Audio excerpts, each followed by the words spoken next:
Hoy estamos con Andrés Pérez, escritor mendocino. Vamos a hacerle una entrevista para el Círculo de Lectura y Escritura del Instituto Bicentenario por su obra publicada el año pasado, Obertura, un libro de cuentos fenomenal. Bueno, gracias. Bueno, muchas gracias por recibirnos en tu espacio, No, por favor. Andrés. Y bueno, vamos a iniciar con nuestra entrevista. Estuvimos mirando la introducción de Obertura y ahí en la introducción mencionaste que este libro de cuentos fue tu primer movimiento de ficciones. ¿Por qué elegiste ese título y qué representa la palabra obertura del mundo musical, ¿no?, para esta selección de cuentos? Bueno, como se sabe, bueno, una obertura es la primera pieza de una obra grande, una ópera. Y es como una especie de promesa que yo hago de seguir escribiendo, que no sé si la voy a cumplir, pero es un poco, tiene mucho que ver con eso, una afinidad, tengo una gran afinidad por el tema de la música también. Entonces fue una especie de mensaje de decir, bueno, agárrense porque esto es lo primero, y después ya sigue, ya siguen otra cosa. Es un poco eso, sí, es algo, es una metáfora en todo caso de lo que va a ser y que no es todavía. De todas maneras, antes de Obertura había como un libro que escribiste sobre Silvia Zerbini. ¿Nos podrías contar? Sí, es una bailarina que tiene 72 años en este momento, que estuvo 20 años con el Ballet del Chúcaro, estuvo en el proyecto que tenía Cafrune de Caballo por mi Patria, un proyecto del año 70 donde era una especie casi de circo criollo, donde iba Cafrune con domadores, con músicos, con humoristas, con un montón de cosas, por todos los pueblitos del país, llevando su obra y haciendo festival de alguna forma, incluso con los músicos del lugar donde iba. ¿Sí? Es una gran pedagoga, ¿sí? Una mujer que ha dejado un rastro importante en el país de cómo enseñar la danza o cómo vivir con la danza. ¿Una biografía? No, exactamente lo contrario. A ¿Qué pesar sería de que, entonces? a pesar de que la mamá de la Silvia decía, mi hija tiene un biógrafo. Bueno, no era una biografía exactamente, yo le dije, bueno, yo no te puedo sacar una foto, yo lo que puedo hacer es bordarte, digamos, un libro de retazos, de textos que de alguna manera hablan sobre la danza y sobre ella, sin decir qué es la danza, ni hablar de cosas técnicas de la danza, sino más bien de todo lo subterráneo de eso, ¿sí? De todo lo que no es conceptual, ¿sí? De todo lo que es, digamos, alquímico, de alguna forma, ¿sí? No sé si se entiende bien, pero que tiene que ver con otras cosas. ¿Sí? Como con la mística de ese arte. Sí, tiene que ver con la belleza de alguna forma. ¿Sí? Yo consideré que hacía falta ese elemento. ¿Sí? De lo otro puede hablar alguien que sepa de baile o de danza o de lo técnico. ¿Sí? Yo puedo hablar de eso, ¿sí? Que es lo que yo he vivido. ¿Sí? Bueno, eso no... eso también terminó en 2019. ¿Sí? Eso fue previo a Obertura, sí, entonces. Exacto. Bien. Bueno, y volviendo entonces a Obertura. Durante la presentación mencionamos el diseño de tapa, que incluye una vela a medio concluir. ¿Cómo fue el proceso de selección de la imagen y a qué cuentos del volumen hace referencia? Bueno, a ningún cuento, pero digamos, la vela, la luz, es un símbolo, ¿sí? La selección fue juntarme con una amiga, que fue la que sacó la foto, Analia Salazar, y ver qué foto podíamos hacer, ¿sí? Y pensar juntos nada más, no quise que tuviera especialmente que ver con alguno de los cuentos, y al final lo tuvo que ver porque aparece una vela en un momento, ¿sí? La primera hoja del primer cuento aparece una imagen, ¿sí? Que tiene que ver con eso, ¿sí? Claro. Pero bueno, no se sabe por qué las cosas son así, ¿sí? No las pensé, a lo mejor estaba en mi inconsciente y apareció. Acá ¿sí? está lo que Andrés nos cuenta. En el cuento, el primer cuento de nombre Yeshua, aparece la siguiente cita. El palacio da pocas voces. La vida de Yeshua es como el pabilo de una vena agonizante. Nos acabamos de dar cuenta que tiene toda la relación, quizá intuitivamente, sí, no me lo van a creer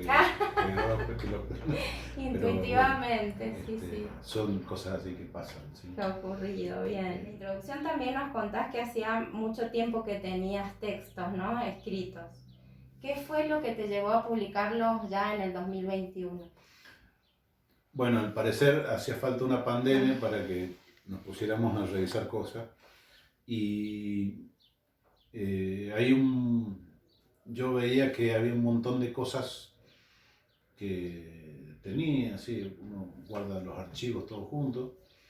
Y digo, pucha, pero hay un montón de cosas que nunca vieron la luz de nada. Así, de entrada es el primer libro que hago sobre cuentos, hay un montón de cosas escritas. Y digo, bueno, hay que hacer algo con esto. ¿sí? Estamos corrigiendo permanentemente, ¿sí? Y bueno,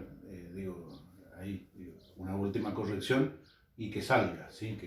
Sí, porque que si no salga nunca al ve ruedo, la luz. Una frase que has puesto en la introducción, un tiempo de reparaciones, decís, con respecto a estos relatos. ¿Qué implica escribir para vos? El tema de las reparaciones tiene que ver con... Es un tiempo de reparaciones porque es un tiempo donde ha habido mucha agresividad, sigue habiéndola.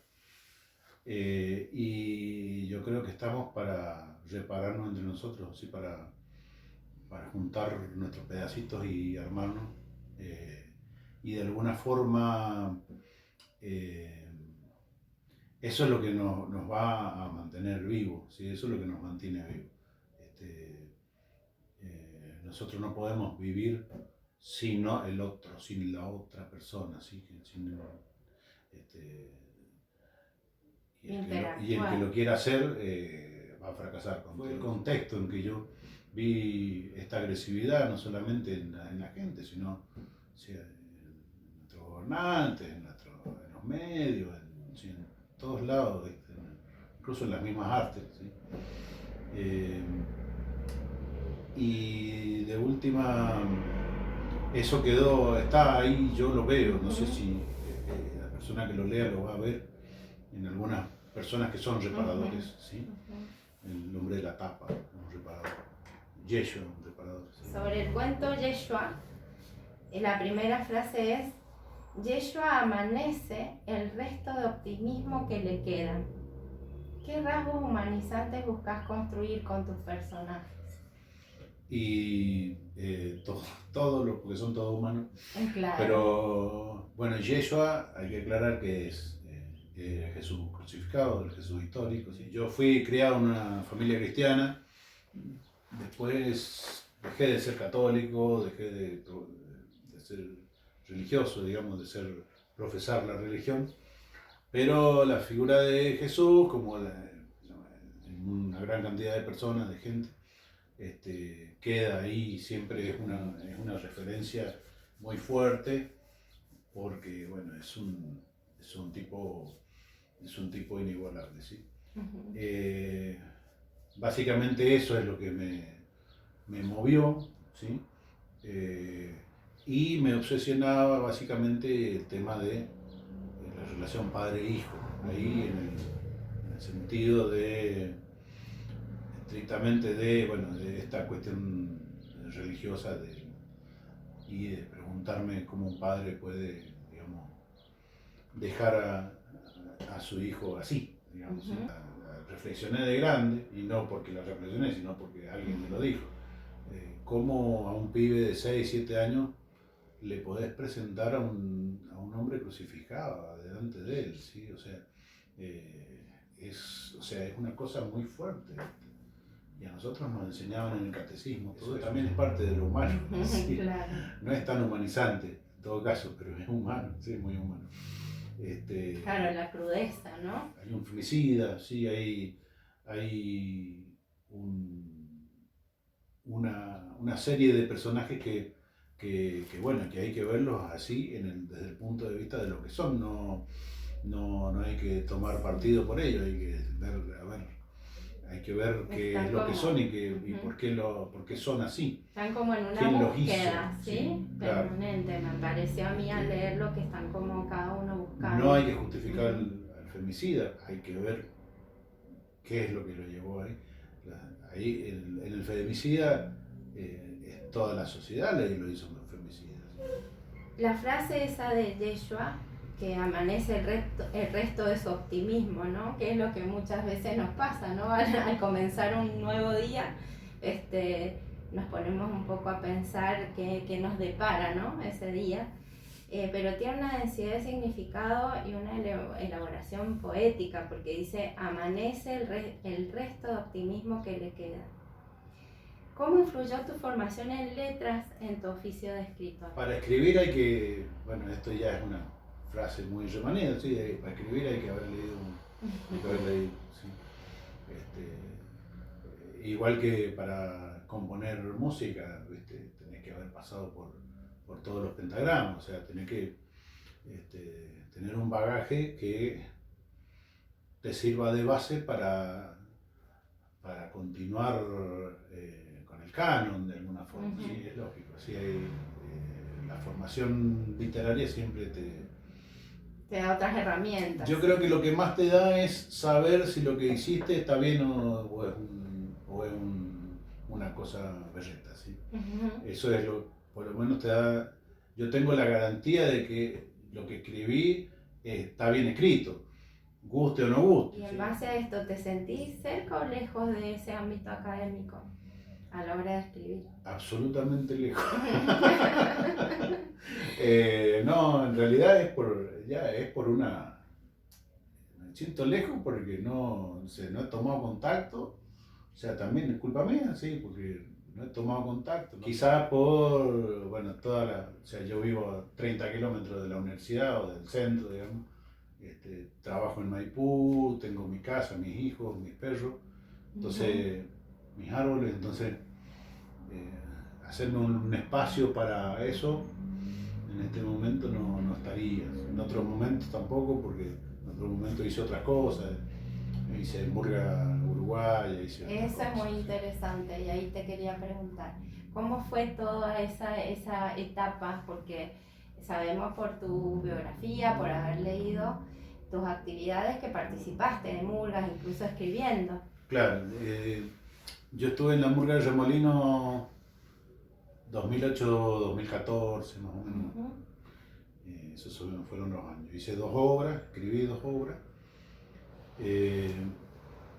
Con el director que es todavía Quique Esch, uh-huh. Que es el arreglador, también el que hizo algunas de las músicas. Sí, sí. Y la experiencia fue en el tema el tema de escribir, fue interesante porque, o sea, dejó un estilo que, o sea, no lo tiene nadie más.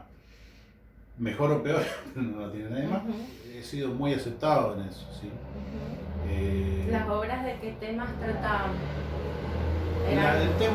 La canción que más reproducciones tuvo en las redes y donde se hace conocida, es una canción sobre la trata de personas, ¿sí? Uh-huh. Después de lo otro hemos sido muy indisciplinados en el tema de subir a las redes y subir al YouTube. Iban creando, mostrando. Pero sí han sido muy conocidas las obras del Remolino, han estado presentadas en el Teatro Independencia, y han seguido con la movida en varios espacios culturales de Mendoza. Así que bueno, eso para tu formación ha sido también muy interesante y tu aporte, ¿no? o para mi deformación. También, porque la murga es así. Bueno,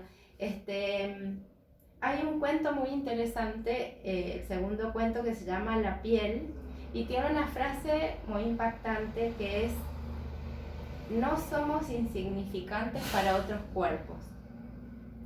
¿Qué significa? Tiene un significado político, porque fue un momento de ninguneo del gobierno, donde nos siguen ninguneando, pero como si los docentes no existiéramos, ¿sí? Me pareció muy interesante ponerlo, porque en realidad es una frase que entra en cualquier contexto, porque, y es casi de perogrullo, ¿sí? Que no somos insignificantes. O sea, nosotros dejamos una huella, aunque sea mínima, en la otra persona. ¿Sí? Indiferencia, digamos, no. O sea, es la peor arma para hacer las cosas, porque, o sea, nosotros haciendo un mínimo podemos cambiar algo, ¿sí? Así es. Entonces, de alguna forma tiene que ver con eso, ¿sí? Bien, tomar un personaje histórico y religioso, volviendo a Yeshua, ¿no? Y desarrollarlo en la ficción. ¿Cómo te resulta? ¿Fue complicado? ¿Fue divertido? ¿Cómo fue? ¿Algo contaste de la No fue referencia? divertido, básicamente es el trabajo que más, con el que más he investigado de alguna forma, ¿sí? Eso. O sea, me di a la tarea de leer referencias, de leer ficciones, volver a ver todas las películas, sí. la mayoría de las películas que se dieron sobre Jesús, desde el Jesús de Scorsese hasta el Jesús de Montreal, y bueno, de todos los Jesús, todas las recreaciones, todos los Jesuses que han andado por ahí. Pero básicamente el Rey Jesús de Robert Graves, que es algo increíble para mí, y otras cuestiones que tienen que ver con lo histórico, básicamente. Bueno, lo de Robert Graves está ficcionado, pero tiene mucho que ver con la historia, y el Evangelio según Van Houten de Castillo, y otros, ¿sí? El de Saramago, bueno, todo eso aportaron algo, ¿sí? Y después, bueno, la visión mía, ¿sí? Que, digamos que está un poco despegada de el Evangelio, o sea, buscar el Evangelio. Claro, o sea, releer sí. el Evangelio que había leído hace 800 años. La visión mía de cómo lo siento de alguna forma, ¿sí? De ponerme un poco, tratar de ponerme ahí, ¿sí? De meterme ahí en el tipo, ¿sí? Y decir, y pensar, o sea, pensar todo ese calvario, digamos, ¿sí? Tal cual. ¿De qué lado deberíamos estar? ¿Sí? Sí, está muy patente allí el lado acusatorio o el lado, ¿no?, más humano. Esta polaridad que encontramos en el cuento Yeshua, que empieza con una frase que dice: alucina Yeshua frases inconexas, ¿no? En un momento en que está más castigado, que va como camino al Gólgota y está más castigado y alucina frases. Y hay una polaridad, hay una que empieza con las siguientes palabras: Caifás, desahuciados, pobres, justicia, reino, poder. Y por otro lado, las otras palabras que va alucinando son paz, mujer, dignidad, alimento y perdón. En el momento en que se te ocurrió pensar en esas palabras, ¿qué estabas vos sintiendo? ¿Qué querías transmitir con respecto a esta polaridad? Porque son palabras muy simbólicas y fuertes, ¿no? En el caso de las muy dos. actuales. También. Yo creo que es parte de mi universo subjetivo, ¿sí? Eso. Y entonces lo que tiene es que, digamos, yo estoy de un lado, ¿sí? Y muestro, o sea, ver de qué lado estoy es decir cuál es el otro lado también, ¿sí? Y entonces en esa polaridad ya se sabe perfectamente de qué lado estoy. Son palabras muy simbólicas, justamente entre desahuciados, pobres, justicia, reino y poder, ¿no? y por otro lado paz, mujer, dignidad, alimento y perdón. La verdad que, bueno, le da una fuerza a esa parte del relato muy importante, muy impactante. Hay otra frase que dice, Yeshua no pudo imaginar que en esta escena fundará a una religión centrada en la idolatría y el privilegio, ni que él será el icono perfecto del sacrificio. Ese quizás será su peor final. ¿Qué vinculaciones tiene esa frase con tu mirada sobre la realidad? Un poquito lo que veníamos diciendo, que transitamos hoy como seres humanos en este contexto. No solo de país, lo contabas un poquito antes. Sí, quizá ahí hay un reclamo que yo hago a la Iglesia Católica, de la que yo en algún momento, de pibe o de adolescente o de joven, quizá fui parte y que después terminé viendo o leyendo o enterándome de que habían estado cerca de Hitler, de Mussolini y de la dictadura. O sea, decir, bueno, ustedes no tienen que estar ahí, tienen que estar del otro lado. Tienen que estar como el cura Contreras o como el cura Angelelli, o sea, como eso tienen que ser, ¿sí? Y bueno, eso es, digamos, es una especie de reclamo, decirle, muchachos, miren, fíjense a quién tienen de referente. Si tienen referente a este loco, bueno, háganse cargo. O sea, quizás estoy diciendo un poquito duro, pero es así, ¿viste? O sea, estamos en eso, si no... Bien, era reflejar esa postura. Justamente lo que decías, el lado del que estaba. Estamos llegando al final y nos gustaría que nos cuentes a la hora de crear cuáles son tus motivaciones y cuáles son esas cosas que a veces te cuesta procesar para crear. O sea, ¿qué te motiva y también aquello que te obstaculiza a la hora de crear? En realidad uno escribe por obsesión, ¿cierto? Por una obsesión de escribir, ¿sí? No, eso es el mejor ingrediente, ¿sí? La mejor sal, el mejor aderezo, porque eso es lo que a uno, o sea, es como alguien que te va empujando de atrás, ¿sí? Yo no tengo el oficio, digamos, de tener una hora fija para ponerme a escribir, no lo tengo que cumplir con una serie de cuestiones para sobrevivir primero, y esto sale los ratos que uno tiene libre. Apareció El hombre de la tapa, que de eso contanos. El hombre de la tapa sí, es un cuento basado en una tapa de un disco. En la tapa del disco de Almendra, el tipo que tiene la sopapa acá arriba.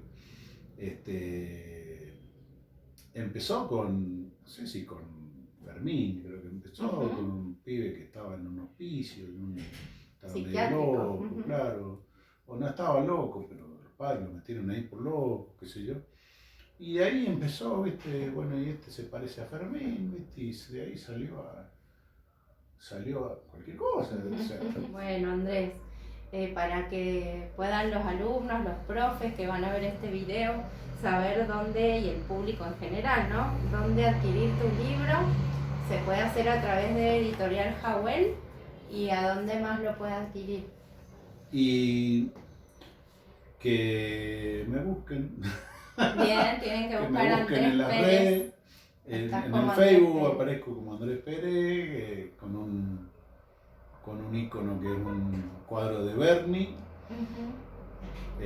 Puedo dejar mis señales ahí, te puedo dejar mis números y todo eso. Bien, vamos a dejar el contacto. ¿Vas a estar en la Feria del Libro presentando este? Sí, voy a estar con la editorial Jawel, va a poner un stand y bueno, nos van o sea, estamos llamados a estar ahí, a firmar libros. Muchísimas gracias por recibirnos. No, por favor. Ha sido hermoso poder entrevistarte y bueno, la verdad que Obertura es un libro muy emocionante por los personajes y bueno, por la forma en que está escrito, así que felicitaciones. Bueno, muchas gracias. Gracias.